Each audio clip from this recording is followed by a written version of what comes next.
What's up, guys? Y'all know who it is, your boy JP. We got a 1999 Honda Accord EX, and I'm going to show you how to take this radio out. First thing we want to do is come up here to the clock, and we're going to take our small little popper right here and remove that because we have one Phillips right there that we need to take out. And if we come up under here, you see we have one right there and one right here. So I'm going to use my Milwaukee drill with my angle screwdriver to get this part up under here. And it's kind of hard to do it with one hand, but in a sense, this is going to come over here and boom, zit!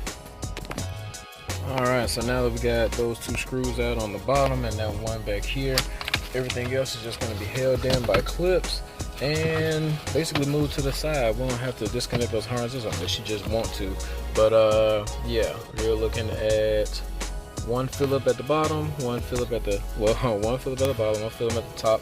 Same thing on the other side. So we're going to take these, just the silver ones. You don't need to touch the golds. That's where the clip goes in. We're going to take those out and we'll have that radio.